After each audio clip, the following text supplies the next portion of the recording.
আজরাইল আসমান থেকে বাজান জমিন পর্যন্ত লম্বা থাকে। ইমাম গাজ্জালি রহমাতুল্লাহি আলাইহি নোট করতেছেন, যখন বেঈমানদের মৃত্যু শুরু হয়ে যায়, ওই বেঈমানদের কত চেষ্টা করে আজরাইল থেকে পলায়ন করার জন্য, কিন্তু পলায়ন করতে পারে না।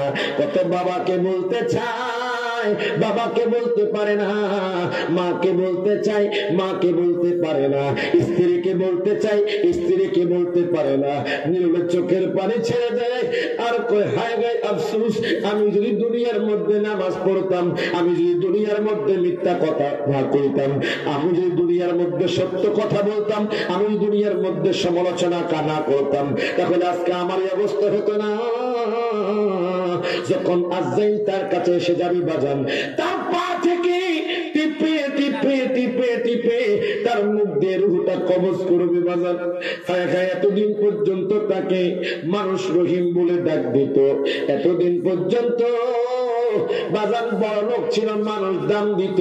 আজকে সে মারা গেছে, কেউ তাকে দাম দেয় না, তার বাবা তার দিকে তাকায় না, তার স্ত্রী তার দিকে তাকায় না, তার সন্তান তার দিকে তাকায় না, কোন মানুষ তার কথা বলে না।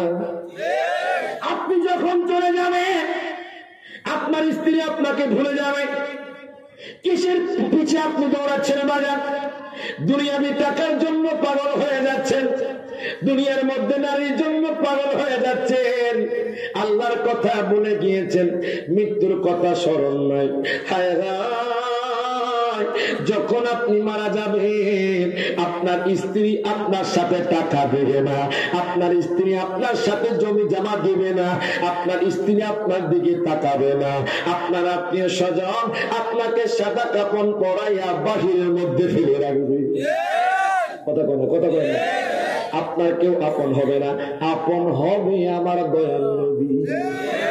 ওরে তোমার আমার আপনকে একটু শোনো না, যিনি কাঁদেন, যিনি আছেন তিনি কাঁদেন, সোনার মদিনা।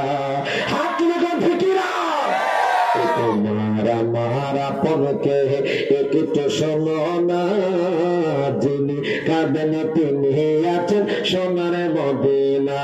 হায় হায়, শেষে বুঝলাম এই দুনিয়ার কেউ আপন না, বলেন শেষে বুঝলাম এই দুনিয়ার আপনে না। ডাইনে বামে মাটি আমার মাটির বিছানা, ডাইনে বামে মাটি আমার মাটির বিছানা। আমি চলে যাব, আমায় তোমরা বইলা যাইও না, আমি চলে যাব, আমায় তোমরা বইলা যাইও না। ডাইনে বামে মাটি আমার। ও বাবা, আপনাকে যখন সাদা কাপড় পরায়া আপনার আত্মীয় স্বজন যখন খাটিয়া করে দিবে, আপনি খাটিয়ার মধ্যে যখন চলে যাবেন, হায় হায় কত চিৎকার করবে আপনার রুহু। ও ভাই, তোমরা আমারে কোথায় নিয়ে যাচ্ছ? ও বোন, তোমরা আমাকে কোথায় দিয়ে দিচ্ছ? ও চাচা, আপনি আমাকে কোথায় নিয়ে যাচ্ছেন? কেউ আপনার কথা শুনবে না বাবা, কেউ আপনাকে বাঁচাবে না, আপনার রূহ চিৎকার করতে থাকবে, কোন মানুষ আপনার কথা শুনবে না। যখন জানাজা দিয়ে বাজান, যখন বেঈমানদের লাশ যখন কবরের দিকে নিয়ে যাবে, আগে কত চিৎকার করবে। হাদিসে পেলাম বেঈমানদের রূহ দেখবি কবরের মধ্যে দাও দাও করে আগুন জ্বলে। আল্লাহু আকবার। কবরের মধ্যে কালো কালো আগুন দাও দাও করে জ্বলে, কত চিৎকার করবে, কোন মানুষ আপনার কথা শুনবে না।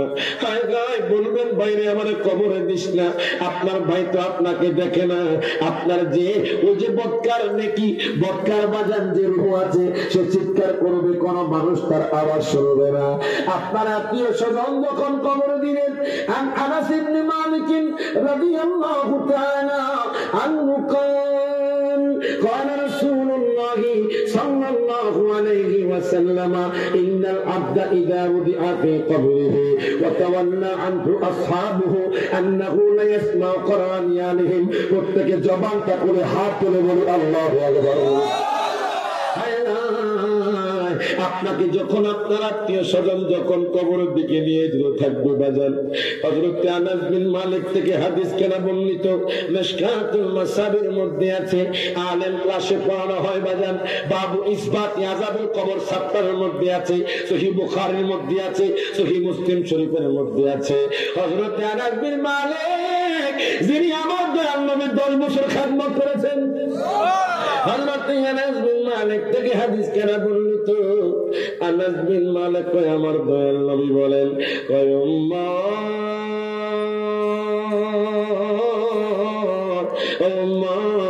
ইন্নাল আবদা ইযা বুদিয়া ফি কবরিহি, যখন মেদিনী মহল নিদনপুরে কোন বেঈমানদারের বাজান, কোন বেঈমানদার বান্দা, কোন ঈমানদার বান্দাকে যখন ইন্নাল আবদা ইযা বুদিয়া ফি কবরিহি, যখন তার আত্মীয় স্বজন যখন তাকে কবরে রাখবে, যখন বাজান কবর দিয়ে ওয়াতাওয়াল্লা আনহু আসহাবুহু, তার আত্মীয় স্বজন যখন কবর দিয়ে চলে যাবে, আন্নাহু লা ইয়াসমাউ করানিয়ালিহিম, ওই কবরওয়ালা ব্যক্তি জুতার আওয়াজ শুনতে পাবে। আপনার আত্মীয় স্বজন যখন আপনাকে কবরে দিয়ে আসবে, আন্নাহু লা ইয়াসমাউ করানিয়ালিহিম, আপনি কবর থেকে জুতার আওয়াজ শুনতে পাবেন। এখন বাজান আমি আপনাদের কাছে প্রশ্ন করতে চাই, কবর যখন দেয় সেটা কি খোলা রাখে না ঢাকা দিয়ে দেয়? আরো জোরে কর। ঢাকা দেওয়ার পরেও ওই কবরওয়ালা ব্যক্তি জুতার আওয়াজ শুনতে পায়। বাজান নেই, কবরওয়ালা একজন সাধারণ মানুষ যদি কবর থেকে মৃত হইয়া জুতার আওয়াজ শুনতে পারে, আমার নবী রওজাতুল মুনাওয়ারা থেকে নিদনপুরের আরজি শুনতে পারে কি পারে না? হাত তুলে গান পারে কি পারে না? এখন বোঝা গেল আমার নবী মাকবারা রওজাতুল মুনাওয়ারার মধ্যে জিন্দা। আন্নাহু লা ইয়াসমাউ করানিয়ালিহিম, একজন সাধারণ মানুষ যদি কবর থেকে জুতার আওয়াজ শুনতে পায়, আমার নবী কি তার উম্মতের আরজি শুনতে পারে কি পারে না? আপনাকে যখন কবরে দিবে, বেঈমানদার গুলো আপনার কিন্তু কপাল খারাপ। আমি হাদিসে পেয়েছি আবু জাহেলের মৃত্যুটা অনেক কঠিন হয়েছে, কথা ঠিক না? আবু জাহেল ছিল বেঈমানদার। আবু জাহেল সারা জীবন আমার দয়াল নবীকে কষ্ট দিয়েছে, তার মৃত্যু খুব কঠিন হয়েছে, দুঃখ লাগে, কষ্ট লাগে। একদিন আবু জাহেল যে নবী উম্মতের জন্য এখনো রওজাতুল মুনাওয়ারার মধ্যে কান্দে, যেই নবীজি আবু জাহেল অনেক কষ্ট নিয়েছে, আবু জাহেল ডাক দেয়, মুহাম্মদ মুহাম্মদ, আপনার সাথে আমি বহস করতে চাই। আপনার ধর্ম ইসলাম ধর্ম নাকি অনেক শ্রেষ্ঠ ধর্ম, আপনি নাকি আল্লাহ পাকের হাবিব। আমি আগামীকাল জাবাল আবি কুবাইস পাহাড়ের মধ্যে আপনার সাথে আমি বহস করতে চাই। দেখেন কেন কথাটা বলছি, বেঈমানদারের অবস্থা কি হয়। বেঈমানদারের মধ্যে বাজান যারা আছে, তারা দুনিয়ার মধ্যে সম্মানী হবে, আখিরাতের মধ্যে সম্মানী হবে। আবু জাহেল কয়, মুহাম্মদ আগামীকাল আপনি জাবাল আবি কুবাইস পাহাড়ে চলে আসবেন। আমার নবী কয়, ঠিক আছে। আবু জাহেল চিন্তা করছি, আমি মুহাম্মদকে অনেক চেষ্টা করেছি, অসম্মানী করতে পারলাম না। মুহাম্মদকে অনেক চেষ্টা করেছি, ইসলাম ধর্মকে আমি অসম্মানী করতে পারলাম না। আবু জাহেল চিন্তা করে এখন কেমনে মুহাম্মদকে অসম্মানী করা যায়। আবু জাহেল তো মুহাম্মদের সাথে পারে না। আবু জাহেল কি করলো বাজান, ইয়ামানের মধ্যে চলে গেল। কিতাবের মধ্যে লিখতেছে, সহিহ বুখারীর মধ্যে আছে বাজান, তখন ইয়ামানের বাদশা ছিল বাজান হাবিব বিন মালিক রাদিয়াল্লাহু তাআলা আনহু, যিনি আগে মুশরিক ছিলেন, যিনি আগে মূর্তি পূজারক ছিলেন। আবু জাহেল কয়, বাদশা গো, ও বাদশা, আপনার সাথে আমার পরামর্শ আছে। কি পরামর্শ? এই কথা বলার পর কয়, আমার ভাতিজা মুহাম্মদ ইসলাম ধর্ম প্রচার করছে, সমস্ত মানুষ ইসলাম ধর্ম গ্রহণ করেছে। বাজান রে, দেখেন আবু জাহেল ইসলাম ধর্মকে কেমন হিংসা করত। আজকের যুগের ইহুদি নাসারা খ্রিস্টানরা আমাদের ইসলাম ধর্মকে দেখতে পারে না। কথা কয় না? মুসলমান কখনো শত্রু হতে পারে না বাজান রে। মুসলমান কখনো একে অপরের আপনার খারাপই চাই না, একমাত্র খারাপই চাইবে ইহুদি নাসারা খ্রিস্টানরা। কথা বল ঠিক না? এই ইহুদি নাসারা খ্রিস্টানরা ইসলামকে ধ্বংস করার জন্য বাজান। আগের যুগে টিভি ছিল না, এখন টিভি দিয়ে দিয়েছি বাজান নেই। আগের জমানায় বাজান স্ক্রিন টাচ মোবাইল ছিল না, এখন যুবকদের হাতে স্ক্রিন টাচ মোবাইল। কথা কর, কথা কর, কথা কর। আগের জমানার মানুষ পর্দায় থাকতো, টিভি ছিল না। আজকের মা বোনদেরকে জিজ্ঞাসা করেন টিভি লাগবো 100 বার লাগবো, লগে আবার স্টার জলসাও লাগবো। কথা কর, কথা কর, কথা কর। স্ক্রিন টাচ মোবাইল ছাড়া আমি থাকবো না তোমার ঘরে, নজরুল বলবেন না? তো দেখেন ইহুদি না ছাড়া খ্রিস্টানরা আমাদের মুসলমানদের মাইন্ড কেমন পরিবর্তন করে দিচ্ছে বাজান রে। এদের থেকে বাঁচার জন্য আমরা মুসলমান যদি একাকার হয়ে যাই, এক ছায়া করে চলে আসি, দেখবেন ইহুদি না ছাড়া খ্রিস্টানরা পলায়ন করা জায়গা পাবে না। হাত তোলা ঠিক না? এবার দেখেন আবু জাহেল কয় বাদশা রে, ও বাদশা চলেন আপনার সাথে আমি আপনার সাথে থাকবো, আমার ভাতিজার সাথে আপনি বহস করবেন, আমার ভাতিজার সাথে আপনি বহস করবেন। এই কথা বলার পর বাদশা কয় ঠিক আছে চলেন, কোন জায়গার মধ্যে বহস হবে? এখন আবু জাহেল কয় বাদশা ও বাদশা, ওই যে জাবালে আবি কুবাইস পাহাড় আছে, সেই পাহাড়ের মধ্যে আমি আয়োজন করেছি। বাদশা আবু জাহেল যাইতে যাইতে বাজান ওই পাহাড়ের মধ্যে চলে গেল। ওই আবু জাহেল 2টা চেয়ার রেখেছে বাজান, একটা চেয়ার রেখেছে বাজান রূপার চেয়ার, আরেকটা চেয়ার রেখেছে স্বর্ণের চেয়ার। আবু জাহেল মনে মনে কয় আমি মুহাম্মদকে আজকে চেয়ারে বসতে দিব না। এখন কোন আবু জাহেল যতই নবীকে অসম্মানী করতে চায়, আমার নবীর সম্মান বাড়িয়েছেন কে? সম্মান করো কে? আল্লাহ তো কোরআনুল কারীমে বলেছে ওয়ারাফানা লাকা যিকরাক, আমি আমার হাবিবের শানমান সমুন্নত করে দিয়েছি। আবু জাহেল 2টা চেয়ার রেখেছে, একটা চেয়ার হলো রূপার চেয়ার, আর একটা চেয়ার হলো স্বর্ণের চেয়ার। বাজান রে, একটার মধ্যে আবু জাহেল বসেছে, আর একটার মধ্যে বাদশা হাবিব বিন মালিক বসেছে। এখন আমার নবী হুজরা মুবারক থেকে বের হইব রে বাজার, আজকে কোন দয়াল নবী সিদ্দিক আকবরকে ডাক দেয় না, আজকে কোন দয়াল নবী হযরতে ফারুক আযমকে ডাক দেয় না, আজকে কোন ওসমান জিন্নুরাইনকে ডাক দেয় না। আমার দয়াল নবী হুজরা মুবারক থেকে বের হয়ে যাচ্ছেন। সিদ্দিক আকবর ডাক দেয়া কয় নবী গো, ও আমার নবীজি, ইয়া রাসূলুল্লাহ, ইয়া হাবিবাল্লাহ, নবী গো আপনি আজকে একাকী কোথায় যাচ্ছেন? আমার নবী কো সিদ্দিক আকবর আবু জাহেল বলেছে আবু জাহেলের সাথে আমি নাকি বহস করতে হবে জাবাল আবি কুবাইস পাহাড়ে। সিদ্দিক কয় নবী গো, নবী গো আমি সিদ্দিক আকবর থাকতে আপনার শরীরের মধ্যে একটা টোকাও লাগবে দিব না। এখন সিদ্দিক আকবর ডাক দেয়া কয় নবী গো, ও মায়ের নবীজি, ইয়া রাসূলুল্লাহ, ইয়া হাবিবাল্লাহ, নবী গো আমি আপনার সাথে যেতে চাই। এই কথা বলার পর আমার নবী কই চলো। এবার সিদ্দিক আকবর আমার দয়াল নবীর সাথে যাইতে লাগলেন। যাইতে যাইতে যাইতে বাজান হঠাৎ করে সিদ্দিক আকবর আমার দয়াল নবীর সামনাসামনি হাঁটতেছে। আমার নবী কয় আবু বকর, ও আবু বকর তুমি কেন হঠাৎ করে আমার সামনাসামনি হাঁটো? আবু বকর ডাক দেয়া কয় নবী গো, ও মায়ার নবীজি, ইয়া রাসূলুল্লাহ, ইয়া হাবিবাল্লাহ, নবী গো যখন কাফের মুশরিকরা আপনাকে তীর নিক্ষেপ করবে, আমি আবু বকর আপনার জন্য আগে জীবনটা কোরবান করে দিব। আমার নবী চোখের পানি ছেড়ে দিলেন বাজান।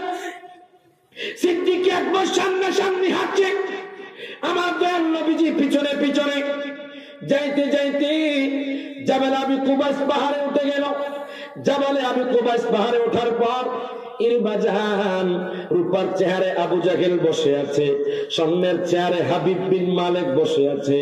দেখেন যে হাবিব বিন মালিক আমার নবীর জীবনে দেখে নাই, আমার নবীকে দেখে থরথর করে কাঁপতে শুরু করলো। আমার দয়াল নবীকে দেখে হাবিব বিন মালিক থরথর করে কাঁপতে শুরু করলো। এবার দেখেন হাবিব বিন মালিক কয় মুহাম্মদ, ও মুহাম্মদ আপনি আমার স্বর্ণের চেয়ারের মধ্যে বসে যান। আবু জাহেল বলেছে আমার নবীকে বসতে দিবে না, আমার নবীকে নিচের মধ্যে বসাবে।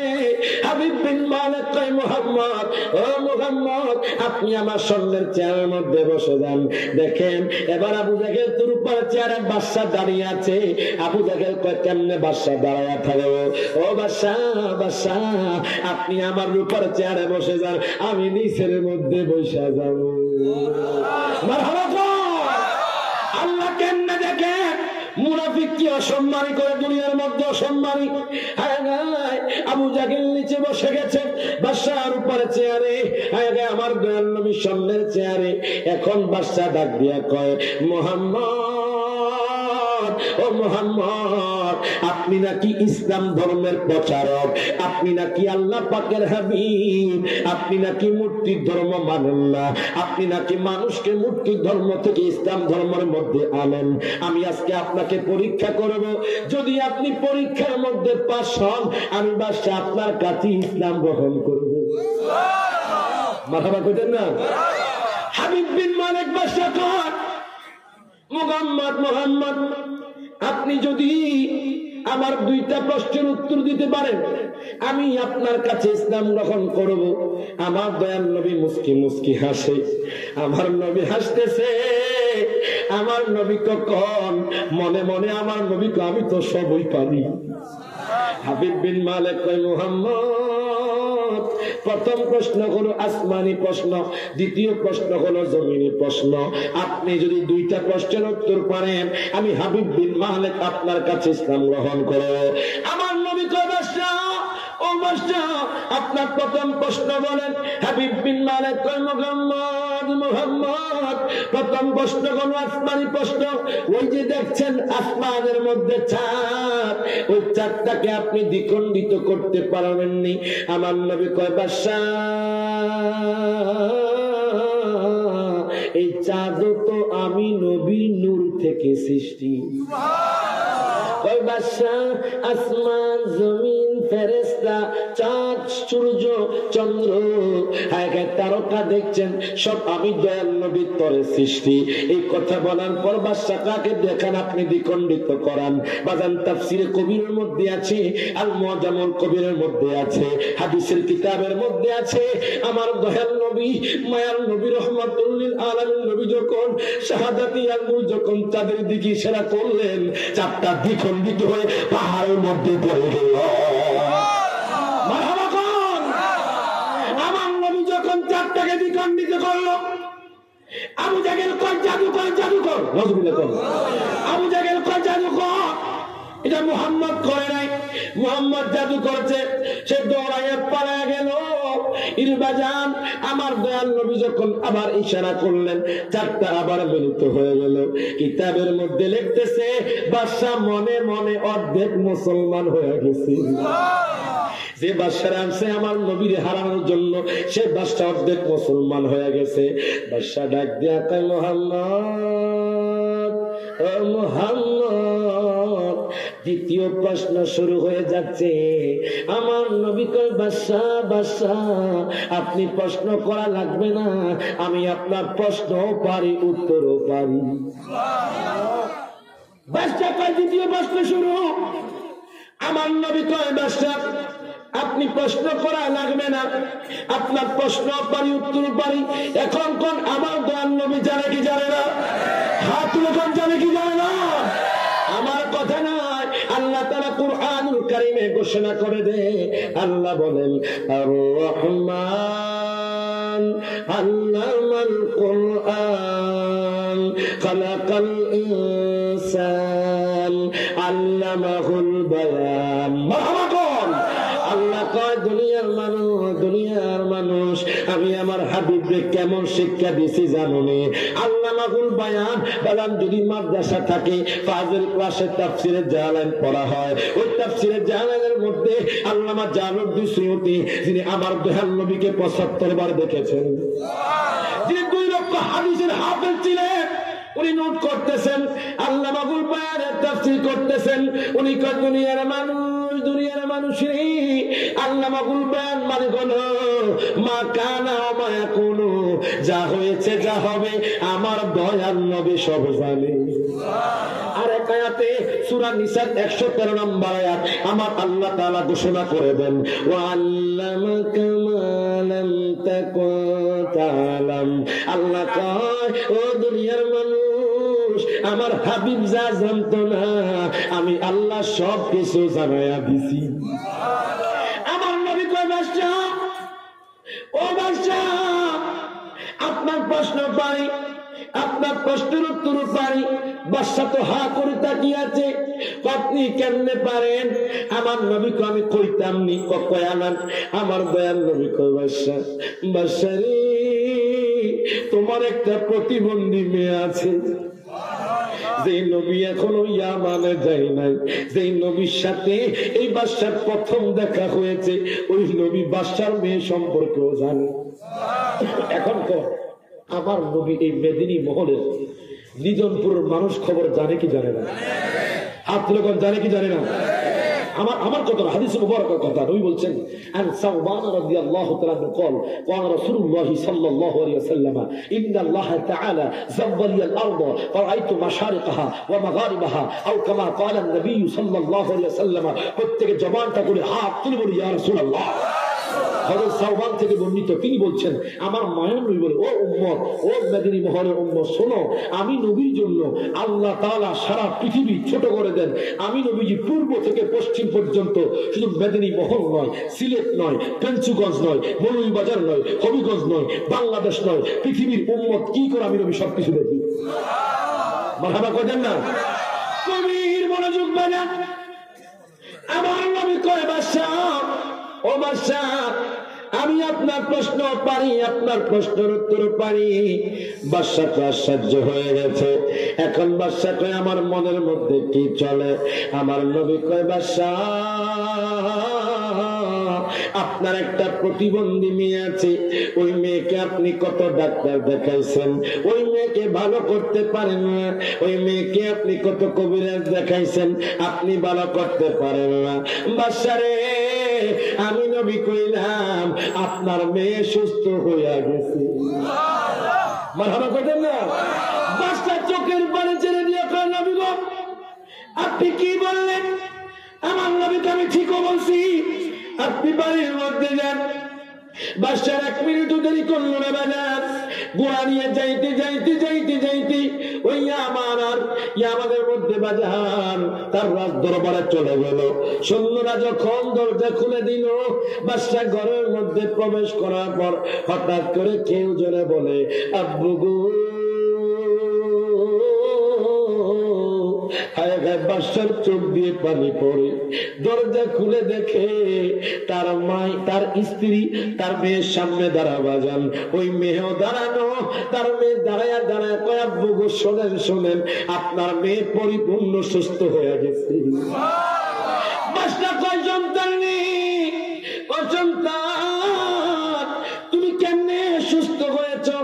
এবার সন্তান কয়, আব্বু, ও আব্বু, আমি যখন ঘুমাইতেছিলাম হঠাৎ করে স্বপ্নে দেখি এমন একজন নূরের মানুষ, যেই নূরের মানুষ চাঁদের চেয়েও সুন্দর। এত সুন্দর মানুষ আমি জীবনে দেখি নাই। এত সুন্দর মানুষ, যে মানুষ চাঁদের চেয়েও সুন্দর। ওরে যেই দিকে তাকায় শুধু সুন্দর আর সুন্দর। তুমি নূরের নবী তাইলে কতই না সুন্দর। সুবহানাল্লাহ কইতেন না? কি গজল নাকি কমু কমু কমু? কারা কারা করার পক্ষে হাত তুলে দেখাইতো। নারায়ে তাকবীর, নারায়ে রিসালাত, আহলে সুন্নাত ওয়াল জামাত, সকলে বলি মারহাবা। একদম নতুন গজল। ওরে যেই দিকে তাকায় শুধু সুন্দর আর সুন্দর। তুমি নূরের নবী তাইলে কতই না সুন্দর। ওরে কেমন লাগতো তোমার চরণ রাখলে মোর বুকে, কেমন লাগতো তোমার চরণ রাখলে মোর বুকে, কত ভালো লাগতো দেখলে নূর নবীকে। বলেন কত ভালো লাগতো দেখলে নূরের নবীকে। হায় গায়ে রওজা শরীফ এত ভালো লাগে দেখে, বলেন রওজা শরীফ এত ভালো লাগে দেখে। বল কত ভালো লাগতো দেখলে নূরের নবীকে। সোনালি জালি মোবারক ডিজাইনে ভরা করেছে আশিকে রাসূল ছিল যাহারা। সোনালি জালি মোবারক ডিজাইনে ভরা করেছে আশিকে রাসূল ছিল যাহারা। ওরে কেমন লাগতো চুমুতে কদম মোবারকে নবী গো, কেমন লাগতো চুমুতে কদম মোবারকে। কত ভালো লাগতো দেখলে নূর নবীকে। মারকন ওই মেয়ে ডাক দেখো আব্বু, ও আব্বু আমি স্বপ্নের মধ্যে দেখি আব্বু একজন নূরের মানুষ আসলো, ওই মানুষ আমার মাথা থেকে পা পর্যন্ত মোচন করে দিয়েছে। আব্বু গো আমার শরীরটা একটা কাপুনি মেরেছে আব্বু, আমি সাথে সাথে সুস্থ হয়ে গেছি। এবার বাদশা কয় সন্তান, ও সন্তান কত কবিরাজ দেখাইছি, কত ডাক্তার দেখাইছি, তোমারে ভালো করতে পারে নাই। সন্তান রে চলো, যেই নবী তোমারে ভালো করছে ওই নবীর দরবারে চলো। এবার বাদশা তার মেয়েকে নিয়ে যাইতে যাইতে যাইতে আমার দয়াল নবীর কাছে চলে গেলেন। ডাক দেয়া কয় নবী গো, ও মহানবীজি, ইয়া রাসূলুল্লাহ, ইয়া হাবিবাল্লাহ নবী গো, আমি বুঝতে পারি নাই আপনি এত পাওয়ারফুল নবী, আপনার ধর্মগুলো সত্য ধর্ম নবী গো, আপনি আমাদেরকে সপরিবারে ইসলাম গ্রহণ করায়া দেন। আমার নবীকে বলেন লা ইলাহা ইল্লাল্লাহ মুহাম্মাদুর রাসূলুল্লাহ সাল্লাল্লাহু আলাইহি ওয়াসাল্লাম। মারহাবান। আবু জাহেল যখন মারা গেছে বাজার, বেঈমানদের অবস্থা কি হয় দেখেন। এবার আমার মায়া নবী কয় ইন্নাল আবদা ইযা বুদিআ ফি কবরিহি, যখন কোন বান্দাকে কবরে রাখা হয় আতাহু মালাকান, দুইজন ফেরেশতা চলে আসে। এবার দুইজন ফেরেশতা এসে কইবে মার রব্বুকা, তোমার রবকে। যদি বেঈমানদার হয় ওই লোকটা বলবে লা আদরি লা আদরি, আমি জানি না আমি জানি না। এবার দ্বিতীয় প্রশ্ন করবে ওমান দীনুকা, তোমার দিন কি? তখন সে বলবে লা আদরি লা আদরি, আমি জানি না। এবার তৃতীয় প্রশ্ন করবে মা কুনতা তাকুলু ফি হাদার রাজুলি লি মুহাম্মাদিন সাল্লাল্লাহু আলাইহি ওয়াসাল্লাম, তোমার সামনে যিনি বসা আছে উনি কে? সে বলবে লা আদরি লা আদরি। হায় না বাজার, তার ভাগ্য খারাপ। দুই পাশের মাটি এমন ভাবে চাপ দিবে বাজার, তার ডান পাশের হাড্ডি বাম পাশে চলে যাবে। বেঈমানদার এর বাজার, এই জন্য বলি মিথ্যা কথা বলিয়েন না, হারাম খাইয়েন না, মানুষের উপর জুলুম করিয়েন না, 5 ওয়াক্ত নামাজ পড়েন বাজার, কোন মানুষকে কষ্ট দিয়েন না, দুনিয়ার পাগল হয়েন না, আখিরাতের পাগল হয়ে যান, দান সদকা বেশি করেন, দেখবেন আপনি কবরে গেলে জান্নাতি হয়ে যাবেন। আপনাকে প্রশ্ন করবে মার রব্বুকা, আপনি বেঈমানদার বলে বলবেন লা আদরি লা আদরি। এবার দ্বিতীয় প্রশ্ন করবে ওমান দীনুকা, তোমার দিন কি? আপনি বলবেন লা আদরি লা আদরি। তিনটা প্রশ্ন করবে, আপনি প্রশ্নের উত্তর পারবেন না। ইনি বাজান, আপনাকে দুই পাশের মাটি এমন ভাবে চাপ দিবে আপনার হাড্ডি গুড্ডি গুলো গুড় হয়ে যাবে। আল্লাহ কইব ফেরেশতারে, হাদিসের মধ্যে পেয়েছি বাজান, আপনার মাথার মধ্যে একটা লোহা দ্বারা বাড়ি দেওয়া হবে, আপনার মজব গুলো ঘষে ঘষে পড়বে, আর আপনি চিৎকার করে বলবেন আল্লাহ আল্লাহ, আমাকে আবার সিলেটের জমিনে পাঠিয়ে দাও, আমাকে আবার মেদিনী মহলে পাঠিয়ে দাও, আমাকে আবার মৌলভীবাজার পাঠিয়ে দাও, আমাকে আবার আমার জায়গার মধ্যে ফিরিয়ে দাও। এখন কোন আর কোন সুযোগ আসেনি? হাত লোক আছে।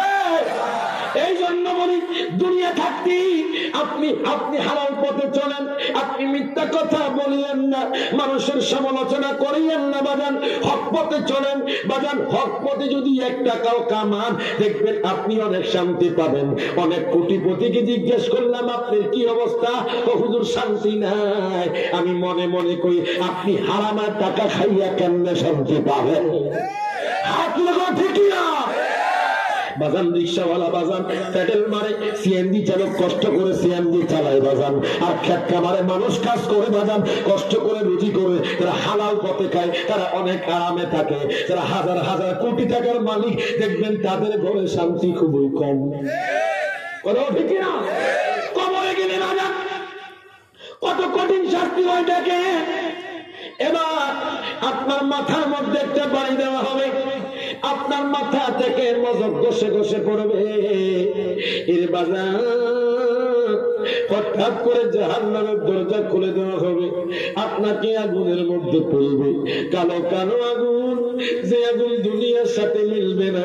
দুনিয়ার আগুনের কারণে বাজার চট্টগ্রামের ডিপো জ্বলে গেছে, দুনিয়ার আগুনের কারণে বাজার ঢাকা মার্কেট জ্বলে যাচ্ছে। এটা তো অল্প আগুন বাজান, এর তো পাওয়ার কম। আর জাহান্নামের আগুন হলো কালো, যে কালো আগুনে আপনাকে রাখলে আপনাকে টোকায়া পাওয়া যাইতো না, আপনি সাই সাই হয়ে যাইবেন। আপনাকে আবার জিন্দা করা হবে, আবার আপনাকে আগুনে ফেলবে। আর যদি ইমানদার হন, আমার মায়ের নবী কি কয় দেখেন, আমার মায়ের নবী কয় ইন্নাল আবদা ইযা বুদিআ ফি কবরিহি ওয়া তাওয়াল্লা আনহু আসহাবুহু আন্নাহু লা ইয়াসমাউ কুরআনিহিম। যখন মদিনা মহলে কোন ইমানদার কারা আযানের সাথে সাথে মসজিদের মধ্যে নামাজ পড়ে, যারা আল্লাহকে মহব্বত করে, নবীকে মহব্বত করে, যারা কোরআন শরীফ তেলাওয়াত করে, যারা মিথ্যা কথা বলে না, যারা মানুষের উপকার করে, তাদেরকে যখন কবরে রাখা হয়, আমার নবী কয় উম্মত রে, তার জন্য 70 হাত কবরটা প্রশস্ত হয়ে যায়। আপনি যখন ইমানদার হয়ে কবরে যাবেন, হ্যাঁ হ্যাঁ, আপনার জন্য কবরটা 70 হাত প্রশস্ত হয়ে যাবে। শুধু তাই নয় বাজার, আপনার কবরে একটা ঘুমানা কান, 2 জন ফেরেশতা এসে যাবে, আপনাকে প্রশ্ন করবে মান রাব্বুকা, আপনি বলবেন রাব্বি আল্লাহ, ওয়া মান দীনুকা, আপনি বলবেন দ্বীন আল ইসলাম। আর আপনাকে তৃতীয় প্রশ্ন করবে মা কুনতা তাকুনু ফি হাযার রাজুল,